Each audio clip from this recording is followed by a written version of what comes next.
Saya mau tanya deh, Anda ke gereja? Iya, ke gereja. Siapa yang perintahin? Mana Yesus memerintahkan ke gereja? Kan gereja itu kan tempat kita untuk beribadah, berdoa. Di mana perintah Yesus? Ke gereja lah hari Minggu. Nggak ada, Tuhan perintahnya kan ada.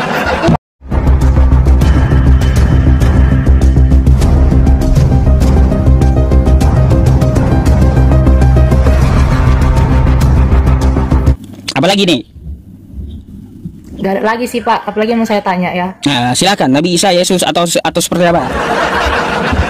Kalau saya bilang mau tanya Nabi Isa, ya beda lah Pak. Nabi Isa sama Tuhan Yesus dari cara ceritanya juga beda. Jadi nggak mungkin saya tanya juga.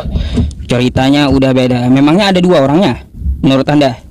Ya kalau bagi saya sih beda ya. Kalau di situ kan dia Nabi Isanya nggak disalibkan gitu kan. Jadi bagaimana saya mengatakan itu Nabi Isa gitu. Kalau sedangkan di Kristen ya Tuhan Yesus memang disalibkan. Gitu. Padahal kan yang menyamakan Nabi Isa itu kan Kristen, bukan Islam. Iya kah? Lah, kagak percaya ente? Gak percaya. Nih lihat kitab kau ya. Yang menyamakan Nabi Isa dengan Yesus itu adalah Kristen nih. Ini Alkitab ya. Ya. Matius 1:1. Oke? Ya. Oke. Nih. Baca. Nah, itu ya, yang menyamakan Yesus dengan Nabi Isa itu kitab Kristen, bukan kami. tapi kan ceritanya beda. Lah, lalu kenapa disama-samain gitu? Gimana bisa sama? Ceritanya aja beda. Iya, kenapa ini kitab Anda malah menyama-nyamain? Ya berarti yang di sononya dong yang beda. Berarti kitab Anda salah gitu ya, deh. Kitab Anda salah, salah pula gitu kitab Anda. Kayak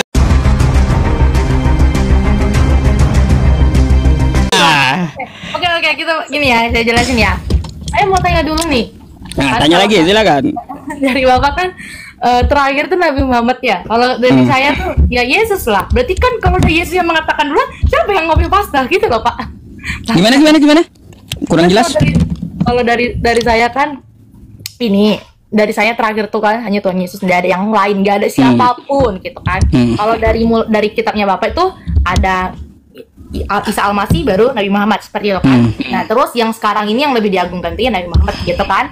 Nah kalau saya itu kan dari Yesus itu, berarti ya Yesus itu duluan mulai seperti itu Pak. Kalau dari ceritanya juga dari, kalau saya dengar dari apa namanya asal usulnya gitu loh, penemuannya sebelumnya gitu. Kalau Nabi Muhammad itu kan belakangan seperti itu. Jadi ya saya percaya dong kalau Alkitab saya nulis kayak gitu emang benar seperti itu. Makanya saya kalau ukurannya kayak gitu Mbak, ya ukurannya yang mana yang datang duluan itu yang benar, maka bukan Kristen yang benar, tapi Hindu jadinya.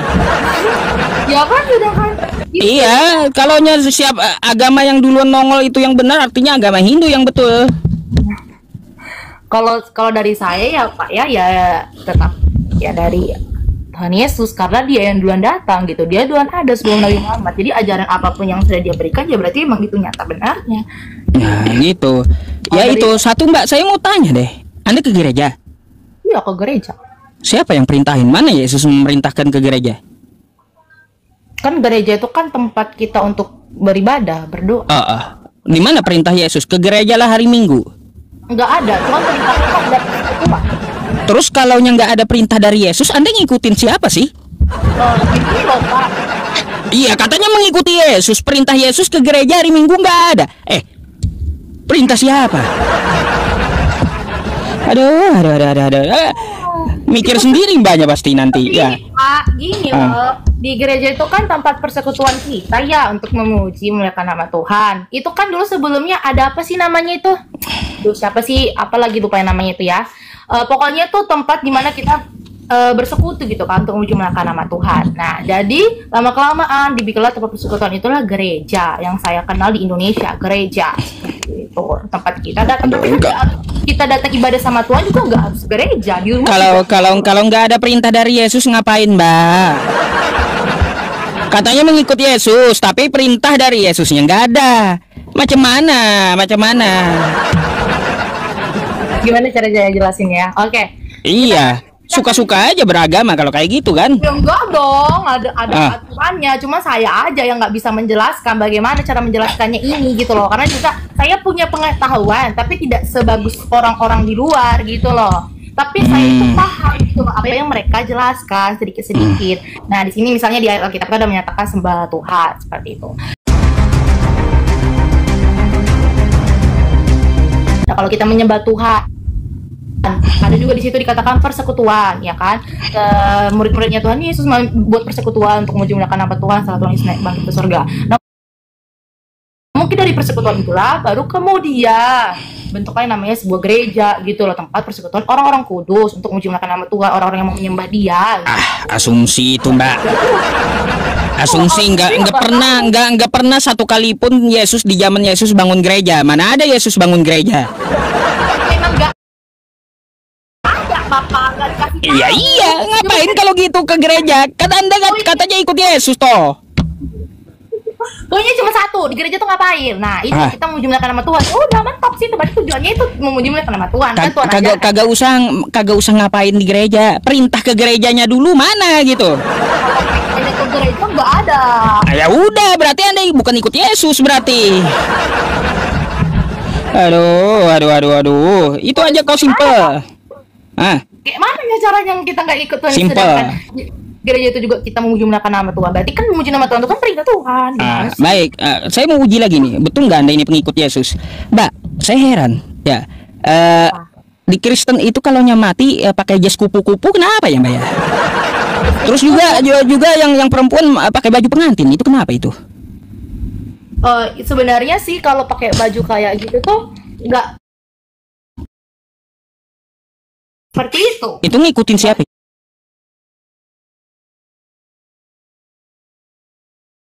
Itu nggak dipermasalahkan. Ngikutin siapa itu? Nggak, ya saya nggak tahu, nggak dikasih tahu di Alkitab. Saya nggak pernah dijelaskan juga. Kalau Yesus kan mati dari tiang salib, dia dikapani. Iya, dikapani. Dikapani. Iya, kenapa itu pakai jas kupu-kupu pula? Ya saya nggak tahu, tapi kayaknya gini loh satu Pak. Apakah jas kupu-kupu itu juga menghalang dia untuk datang sama Tuhan? Itu loh. Intinya. Nah, baik. Ya, saya juga bingung di situ. Satu lagi nih, saya mau tanya. Ya, di gereja itu ada kamar alkohol gitu? Nggak ada dong, siapa yang bilang ada? Bapak kira yang perjamuan kudus itu dibilang alkohol gitu? Itu kan anggur Pak, nggak ingat kan Bapak waktu itu? Iya, anggur itu alkohol Mbak. Tapi anggur itu alkohol ya? Iya. Apakah alkohol? Kalau aku tahu anggur. Coba. Anggur itu difermentasi jadi memabukkan dia. Yang saya bingung itu kenapa darah Yesus diganti dengan miras gitu. Anggur. Diganti. Orang kan di situ Tuhan bilang kan perumpama apa ya dikata Tuhan Yesus lah. Inilah darah. Iya, herannya kenapa saya gantiannya ke miras, kenapa kagak ke susu atau apa gitu. Kenapa malah ke miras larinya?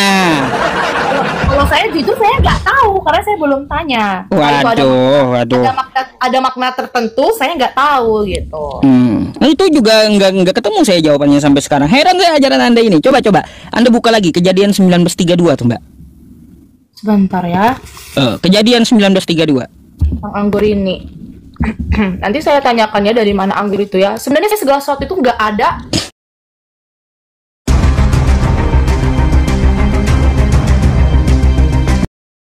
Iya, tanyalah pendeta. Paling kayak gini jawaban pendeta Mbak. Kalau Mbak Protestan, siapa namanya? Mbak Kezia. Kau kagak usah banyak tanya, imani saja. Akhir bulan kau transfer ke rekening saya 10%. Kalau kau mati, dosa udah ditebus, masuk surga. Paling kayak gitu jawaban pendeta Anda. Kalau saya tanya, nggak pernah pendeta itu menjawab kayak gitu Pak. Memang saya belum tanya gitu. Ya udah. Bapak maksudnya tentang perpuluhan, bayar perpuluhan. Perpuluhan itu loh nggak ada paksaan. Itu niat dari kerendahan hati. Kapan Yesus nyuruh bayar perpuluhan?